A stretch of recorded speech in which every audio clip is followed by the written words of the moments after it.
Good morning, good evening, wherever you are, and welcome back to the Cloudcast. We are coming to you live from the massive Cloudcast studios here in Raleigh, North Carolina. I am joined, as always, for our Cloud and AI News of the Month by Aaron Delp, and from Software Defined Talk, the great Brandon Whichard's with us. Guys, how you been?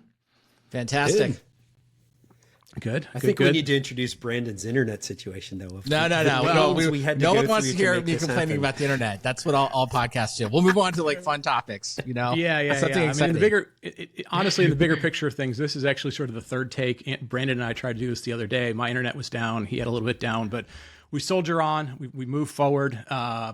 Guys, we're recording this about a week after the NFL draft. Aaron, do you remember when we did the cloud draft on our show maybe a decade or so ago? I'm wondering if we need to bring the AI draft along, it's that time of year. Brandon, you probably don't even remember this. We had like 3 or 4 folks on the show, and we went round robin style about, 6 rounds or so, picking like Colin McNamara and Nick Weaver was on. We picked like 6 things. Everybody got 6 things from the cloud that you could pick. We should go back and I'll put that link in the show notes, but it might be time to do that. I think I may miss this episode. Yeah. I'm going to go put it back. I'm going to grade you like Mel Kiper. I'm going to get upset. I can't believe they didn't take Google. Look at this, I mean, look at these idiots. Brian Graceland, Aaron Delp, they don't know anything about the cloud.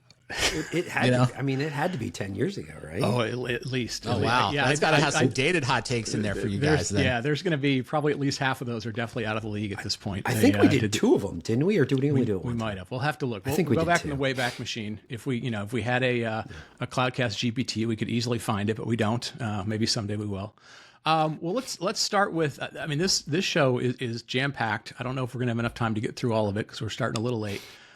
Let's start with earnings. Let's start with cloud earnings because we had a little drama. Google not Google. Everybody just announced. AWS just announced 3rd quarter in a row they missed their earnings number. Now I don't want to say they're not doing well. Still up 17%, $118 billion run rate. But 3rd quarter in a row. Are we on? I got to ask. Are we on Matt Garman watch at this point? Well, in the spirit of the NFL draft, I think he gets at least, this is still his rookie season. We got to give him like 1 more year. Although I will say, I mean, it is surprising, I'm sure we'll talk about Azure and Google here. And, Amazon is famously metrics driven and, they're high accountability. And it's not that it's like you said at the beginning, this is still a great team. If, continuing the NFL metaphor, obviously great. They've done, many past championships, but it is surprising. It's surprising to see them, miss, even if they, guided, and I know they've guided a little lower going forward, so maybe they'll adjust it, but it's notable, right? I think 3 times is definitely a trend. Yeah. Well, and when we put it in contrast, so Azure announced up 35%. Now, again, we're never totally sure how they count it, but they seem to be very close to Microsoft's number or to AWS's numbers. If you use their accounting, it's about 126 billion. Google up 28%, up to $45 billion run rate. I am sort of curious. I'm wondering if, given the fact that both Microsoft and Google are now bundling AI along with their productivity stuff. And so, everybody's using those one way, shape, or the other. Is that sort of account for this? Is AWS's lack of a, kind of stable cash cow productivity tool or some application that everybody has that they can embed AI into? Is that potentially why they're missing? Is it something else, or is it just, a little bit of people shifting where they're doing stuff? I feel like that has a little bit to do with what's going on. I don't know. I do think, every time we always have to caveat these numbers, like Microsoft includes like various other services, AWS doesn't, and Google Cloud. True. And it even says here, in a friend of the show, I think, right, friend of everyone's show, Jamin Ball, right? He nicely kind of calls it out. It says includes G Suite. And I know G Suite had a big price increase over the last year. So I don't know. I mean, maybe we'll say they're winning the finance game better, right? Because I mean, there's some mystifying about the numbers. I think AWS is still the pure cloud number, but Azure for sure. I think again, back to the thing before, what your take, Aaron? 3 times is a trend. They do seem to be moving up. What do you think? No, I agree, and we've talked about it on the podcast before. That I really feel like Azure is positioned long-term to eventually take over. I think that was actually a prediction once upon a time on this show. And I completely agree with Brian of maybe it's financially, like if you actually like, hey, what does AI bring to the table? Like the actual numbers may not be that great, but the actual momentum of the services, like both Azure and GCP, they have the momentum of having AI services built in, and maybe that becomes a magnet. And over time, everyone starts to gravitate to them. And AWS, I mean, are we officially calling AWS old at some point? Right? Well, like they're like, oh, they're old and stodgy. They don't have the AI stuff. Well, I don't know if we're calling them old, but I would be really curious if, if the AI stuff, not so much, are using everything, but the fact that it's now sort of built into, again, these things that are just in every business. Are we potentially seeing, people going, well, maybe I should shift a little bit more over there. I mean, it's a commodity service, it's compute, it's network, it's whatever. Are we seeing that drag along sort of happen as we go along? But yeah, no, I think that's, we had sort of stopped talking about cloud earnings, and it does feel like it's, it's starting to become something we ought to keep an eye on a little bit more. So, guys, tariffs are back on. They may be back off midway through the show at any point in time. It might be off. Yeah, so at any point in time, we cannot be held accountable for what's going on with tariffs. Although they did seem to hit Apple and Meta's, or not Meta's earnings, Amazon's earnings. So that'll be sort of interesting to watch. Not Apple as much, but Amazon's for sure. Andy Jassy sent out his letter to shareholders. It felt like it was just basically an AWS letter to shareholders. I mean, 90% of it was AWS. I feel like Andy isn't that interested in the rest of the business, which, granted, he ran it for a long time. Do you think if you're a shareholder, you're a little concerned about that? They do quite a bit of business in other stuff, whether it's logistics or ads or other stuff. Is it just the classic, like, that's what I know, that's what I feel comfortable with? Or, do you think that, this is a transition for Amazon?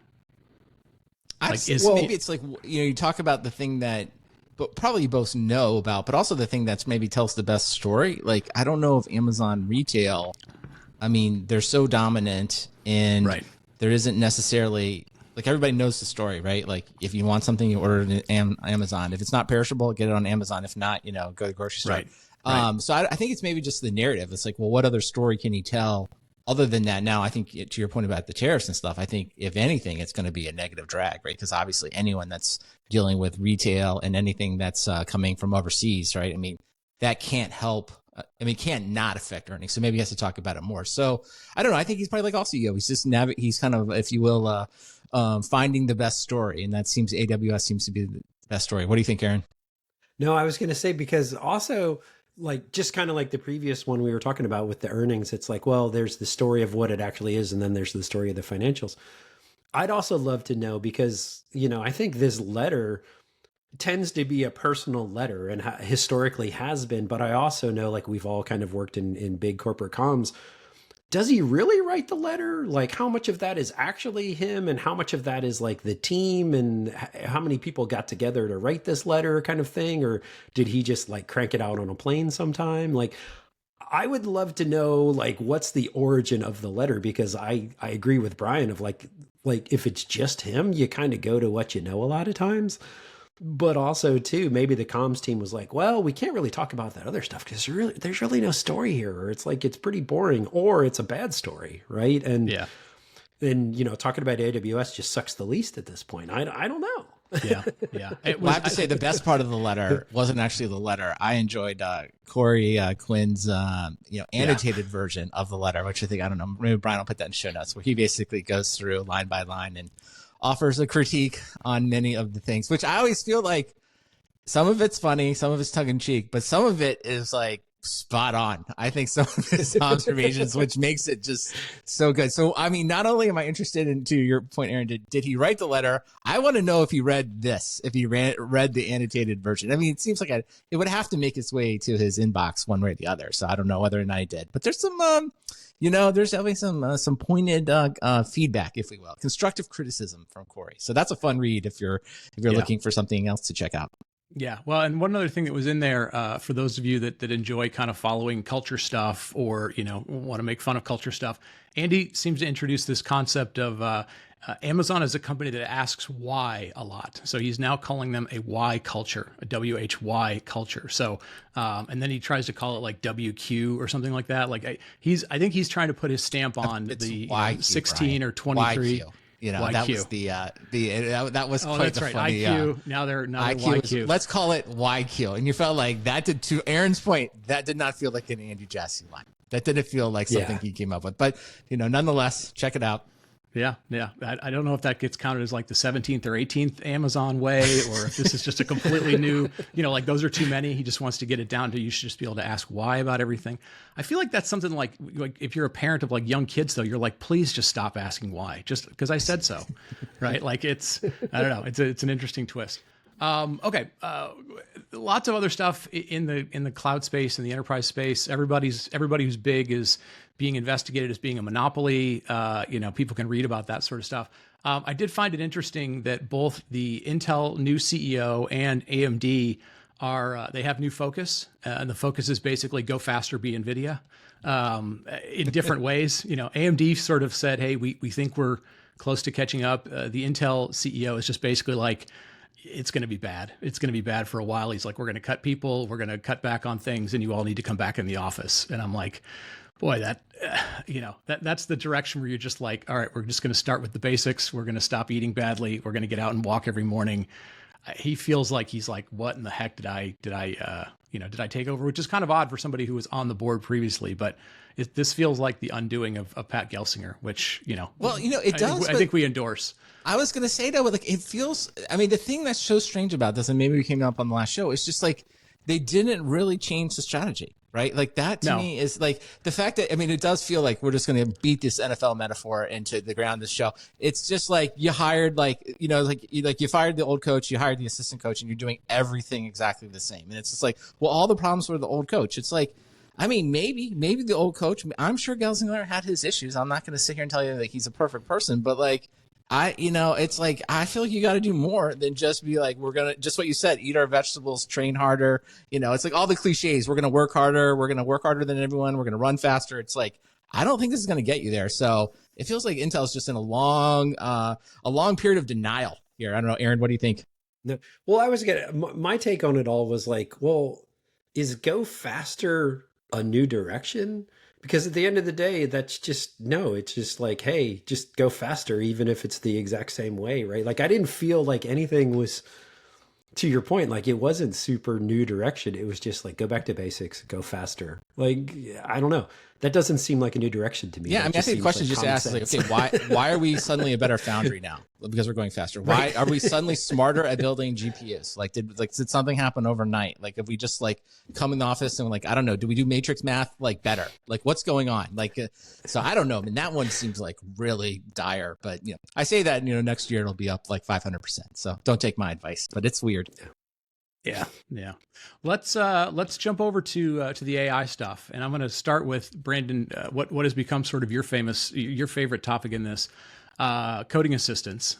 So there was really kind of three things I saw. So apparently OpenAI is in talks to potentially buy, I guess we'd call it sort of second place Windsurf for $3 billion. So that helps us put some sort of valuation around Cursor, which apparently had like a $10 billion valuation. I think that's what we saw last time.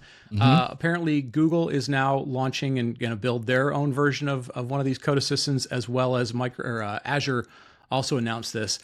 I'm trying to understand this because we've talked about this before, right? Like this doesn't feel like a market that in and of itself, if we think about this as a tool, is worth that much, right? Because at some point somebody has to buy one of these, $3, $4, $5 billion.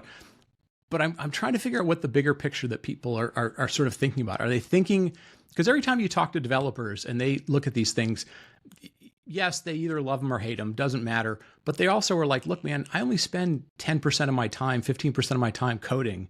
So that the uptick for that, it doesn't feel like it's that huge. But like, do you think they're really targeting this at coders, or do you think they're doing the math and they're targeting this at like the non-coders who just have ideas, and they're just going to be able to put the idea into the thing, and it's just going to tell them, like, this feels like it's totally tied to developers, which historically have never spent any money, and, making them 10, 15% better I mean, is this like, do they have to become 100x? And like, I'm just trying to understand what the bigger picture of this is, because the numbers don't necessarily make sense. Well, I think I would kind of go at it a different way at this point, because I've had a lot of the same thoughts. But I think like, we almost going to go back in time a little bit here and be like, okay, OpenAI announces ChatGPT. They're thinking like maybe they'll get 50 or 100,000 users, you know, if they're lucky. And it goes on to just spawn like the next major consumer application. I think it's somewhere on the order of like 800 million people, whatever, use it. So I think at this point, and their valuation has gone to like, I don't even know what it is, you know,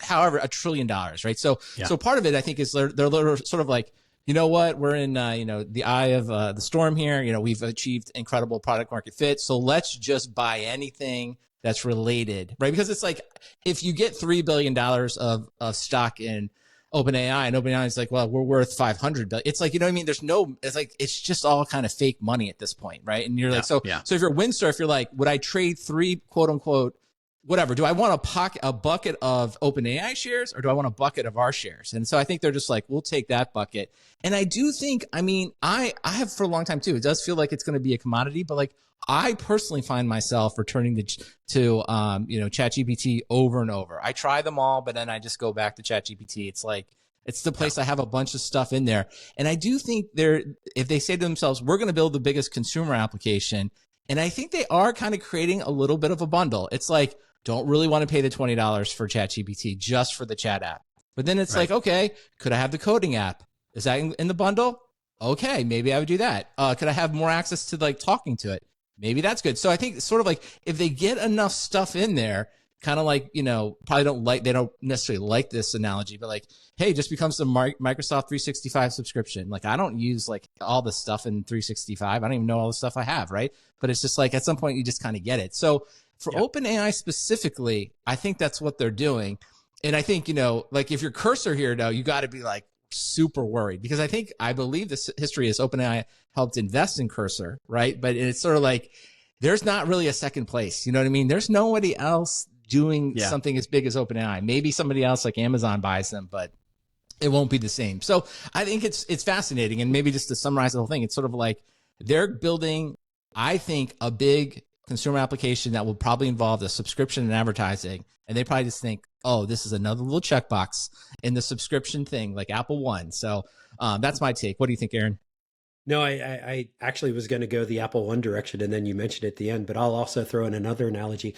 It reminds me of Zuckerberg back in the day when it was like Facebook, and then he bought Instagram, and then he bought WhatsApp, and it was just this consolidation of any social media platform that had users. Like, I can't risk anyone breaking out, and also consolidating that all under one big ecosystem for ads and all those other things. And so I 1000% agree. I just think it's like, as folks kind of raise up in the radar, OpenAI is just going to make sure, you know, they consume them.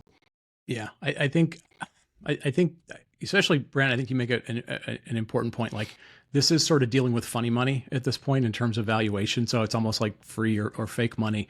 I think it does feel like they are looking for, they being kind of all these companies, they're all looking for like, what is the easy, fast on-ramp for people to start using AI? Because they do have the challenge of like, I got to start monetizing these GPUs, which are, churning like crazy. So yeah, this stuff sort of makes sense. Aaron, I want to take one break for a second in case the Windsurf folks are listening to the show. Would you like to do a historical minute on what do you do if you get a $3 billion valuation offer for your small company, i.e., let's call this Solomon Hike's corner.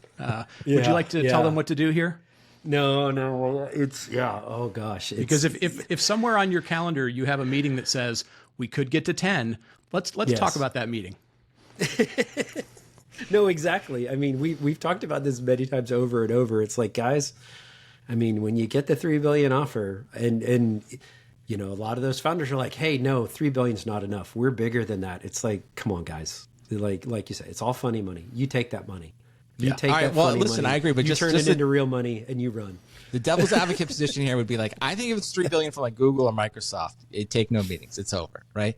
But you are kind of tying yourself to OpenAI, right? And OpenAI has a history of doing weird things. They're technically still a nonprofit, right? And Sam Altman, I would say not always the greatest working relationships. I don't think that's controversial. So you are kind of like, what you're really saying is like, we're trading our lotto tickets for the big jackpot ticket. But you have to go into that. If you take the deal, you're like, this could go bad in so many ways. You know, Sam Altman it could be a Thanksgiving. We could all just be eating turkey and he could be fired, or like anything could possibly happen at that moment. So it's probably still worth it, but like you need to know going into this, right? It's sort of like, this could go really crazy. Yeah, I think the bottom line, having now watched thousands of acquisitions, is the general guidance, and this is not official financial advice from the the Cloudcast, but number one, take the money, especially as one has a B on the end of it, and number two, the company won't be the same after you get acquired by whoever the heck it is. True. You will not change the world with them. Most likely, you will not get to be in charge anymore. 100% that chance of that. So it doesn't really matter who buys you. I mean, you might decide, hey, we'd like to live in Seattle versus living in Sunnyvale or whatever. That's up to you. But when the number has no matter what anyone says about the cultures will change. Let me reintroduce this concept to folks. If the number has a B on the end of it, that becomes fuck you money, and then you get to say fuck you to whatever the heck you want to do at that point. If it has an M on the end, it's a little different. But that's our just general official take on these sort of things. So you should call that the B philosophy. I like it. That's right. The B philosophy. That's right. A couple of other things. It does feel like memory is that there are two new hotnesses right now. One of them is MCP, Model Context Protocol at the techie level, and then memory. Microsoft and ChatGPT both adding memory. Any takes on either MCP or memory being added to these things? They both feel like very, very good things. Memory you don't really have to worry about because it's just there. MCP feels like kind of a very interesting thing, but also like, is this just a new, middleware type of thing? So thoughts on either one of those, memory or MCP? Yeah, I think you hit it right on. I think MCP, very promising technology, but I think it is just a behind the scenes thing. And I guess they'll have to fight it out with Google's agent to agent protocol. So we'll see what happens there. It's just too I think for normal people, it's too complicated, but the fact that the technical people can kind of, if you will, integrate into their AIs via one of those standards, that's a good thing. But I don't think, again, it's mostly a technology discussion, and at least my take. And then the memory thing is like, it's kind of like everything. It's like, well, let's try it. You know what I mean? I think Meta AI had launched their whole thing, and my son has the Google or the Meta glasses, so we've got him trying it out, and it's like I kind of like it. I mean, the more that I do find that, like, kind of back to like always going back to ChatGPT, it's like I don't know if it's so much memory as it's sort of like all my chat history is there for like long running ones, and I like the fact that I don't have to like go back and explain everything. So I think it's generally like a cool idea, and I do think it's sort of the. For so long we've been talking about privacy is really important, and Apple's made like their whole strategy around that. But maybe in the end, we'd actually, if it's like, we only want privacy unless your memory's really good and you can do other things for me. So I think maybe we're going to find out just how important privacy is to everyone as these things learn more about us. What do you think, Aaron? No, I think I hadn't even thought about that concept with memory, but I'm just like, oh wow, yeah, that's a really, really good idea. This whole concept of privacy over time now becomes even bigger of an issue. Gosh, I hadn't even thought about that. That's pretty amazing. But yeah, MCP though, I will say fundamental thing, advances the standards. I think it's going to be good for the industry. And oh, by the way, most people out there aren't going to really care about it, or it's too deep in the weeds for most folks out there. Yeah. But the folks that live it day in, day out, it's amazing. Yeah, it's very the MCP promising. Stuff is interesting. I'll see if I can find some more. I mean, there are just thousands of these things popping, these little MCP servers that sort of seems like a bad name for it because it doesn't, it's just basically like a way of exposing the functionality of your whatever your service is, through an API. But Ben Thompson, for those of you that listen, had a really good kind of thing about Apple and privacy that Brandon was bringing up. And his was all in the context of, it feels like, right now, both between him and John Gruber, they've been talking a lot about, it feels like Apple's kind of missing the boat on AI. They're feeling a little long in the tooth. And his thing was basically they have, banked themselves for so long now on being kind of the steward of privacy, whether it's, protecting your keys or protecting your data or whatever it is.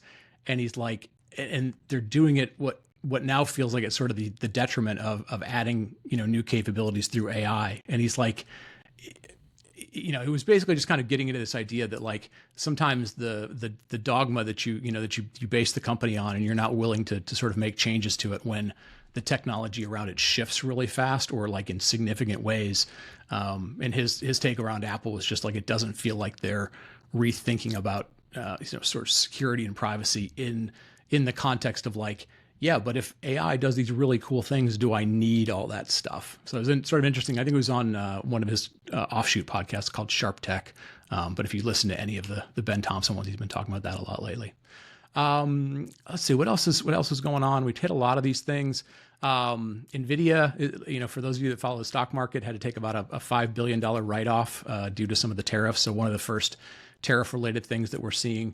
Although apparently their numbers are way up now that some of the other companies are reporting that AI is driving their revenue. So don't take that for any any investment advice. But NVIDIA feels like they're getting a little bit of a whipsaw between growth of using the technology and the other stuff. Anything else on the list, guys? I think we could cover a lot of things. What else sort of jumped out at you interesting from the last month or so?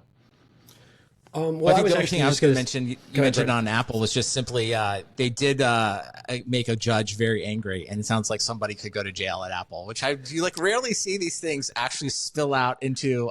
You rarely see a judge, like the legal system work so slowly, like be extremely upset to the point I think we could say she's pissed, and actually refer an employee of Apple, I think the VP of Finance, to like, I don't know, I guess some type of like, criminal perjury kind of thing. So that'll probably be a topic for next show. But I just thought to myself, wow, like never seen that on the annual review. Like, would that be a good thing or a bad thing? Took one for the team, going to jail for Apple.